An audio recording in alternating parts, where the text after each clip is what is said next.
అది చిన్నాపురం అనే గ్రామం. ఆ గ్రామంలో చోటు అనే ఒక చిన్న పిల్లవాడు ఉండేవాడు. తను చాలా అమాయకుడు.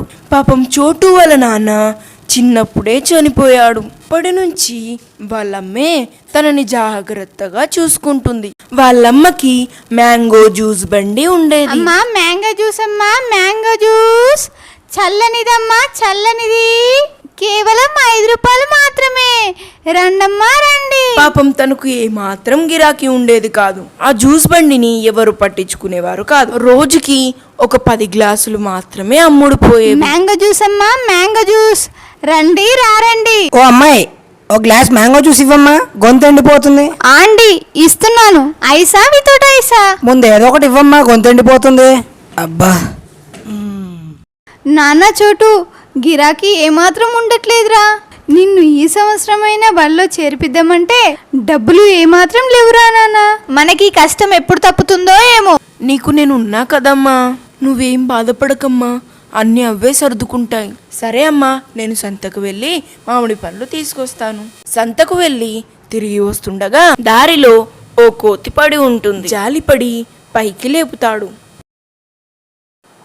అమ్మా, ఎవరు నువ్వు? నేను కళ్ళు తిరిగి పడిపోయాను. నాకు చాలా ఆకలిగా ఉంది. ఆ సంచిలో ఏమున్నాయి? మంచి పండ్ల వాసన వస్తుంది. నువ్వేంటి మాట్లాడుతున్నావు? అయ్ బాబోయ్, కోతి మాట్లాడుతుంది. ఇదెక్కడి వింత? నేను ఇప్పటి వరకు మాట్లాడే కోతిని చూడనే లేదు. నువ్వు మాలాగే నిలబడుతున్నావు, మాట్లాడుతున్నావు. సరే సరే గాని నాకు ముందు తినడానికి ఏదన్నా ఇవ్వు. నా పొట్టలో ఎలుకలు పరిగెత్తుతున్నాయి. నేను సరిగ్గా తిని వారం పైగా అవుతుంది. ఇదిగో ఈ అరటిపండు తిను.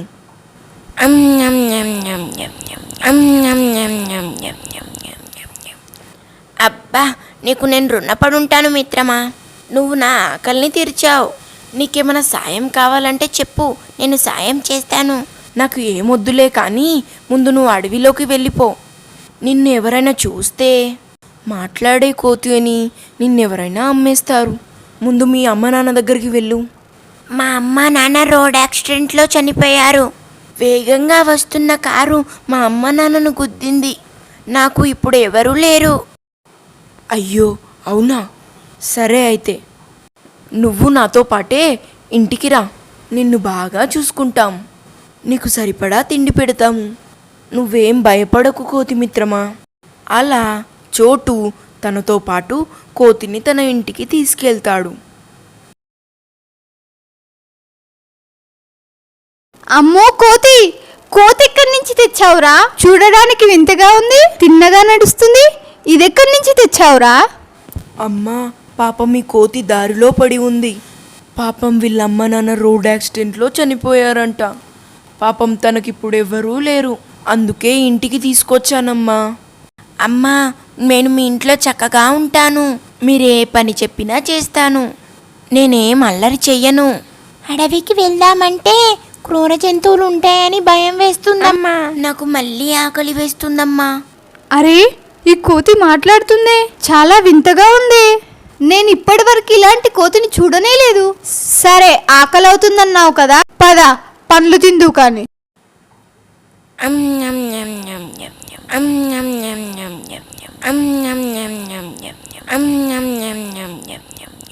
ఆ మరుసటి రోజు యథావిధిగా జ్యూస్ అమ్ముతుంది. అమ్మా మ్యాంగో జ్యూస్, అమ్మా మ్యాంగో జ్యూస్, చల్లనిదమ్మా చల్లనిది, కేవలం 5 రూపాయలు మాత్రమే, రండమ్మా రండి.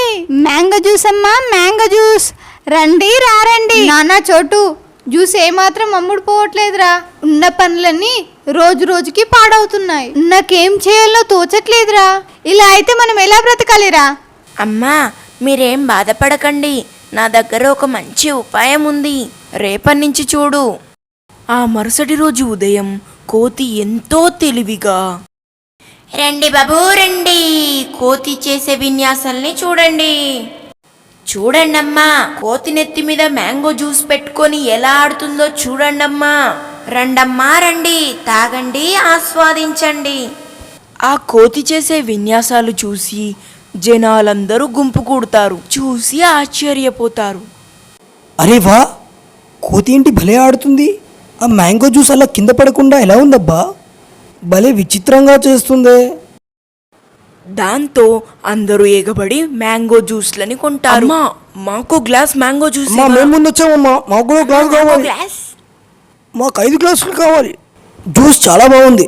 నేను ఇంతవరకు 5 రూపాయలకి ఇంత మంచి జ్యూస్ తాగనే లేదు. చాలా బాగుందండి. ఈ కోతి పుణ్యమా గిరాకీ బాగా వస్తుంది. మన జ్యూస్ బండి దగ్గరికి పక్కూరు నుంచి కూడా వస్తున్నారు. సరిపడా డబ్బులున్నాయి కదా, నిన్ను స్కూల్లో జాయిన్ చేస్తాను. అలా ఆ కోతి ఎన్నో విన్యాసాలు చేసి జనాల్ని ఆకట్టుకునేది. ఆ కోతి విన్యాసాలు చూడడానికి పక్కూరు నుంచి కూడా తాగడానికి వచ్చేవారు. మీ జ్యూస్ చాలా బాగుంటుంది. మీ జ్యూస్ నేను ప్రతిరోజు తాగుతాను. మీ జ్యూస్ లాగానే మీ మనసు కూడా చాలా స్వచ్ఛమైనది. మీరు ఒప్పుకుంటే మిమ్మల్ని నేను పెళ్లి చేసుకుంటాను. నాకు తెలుసు నీకు కొడుకున్నాడని, కానీ నువ్వంటే నాకు చాలా ఇష్టం. అలా వాళ్ళిద్దరూ పెళ్లి చేసుకుంటారు. హే హుర్రే హుర్రే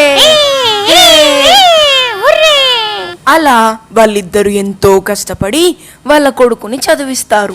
పిల్లలు, ఈ కథలో మనం నేర్చుకోవలసిన నీతి ఏమిటి? మనం ఇతరులకు సహాయం చేస్తే ఆ దేవుడు ఏదో రూపంలో మనకు ఎప్పుడూ సహాయపడతాడు.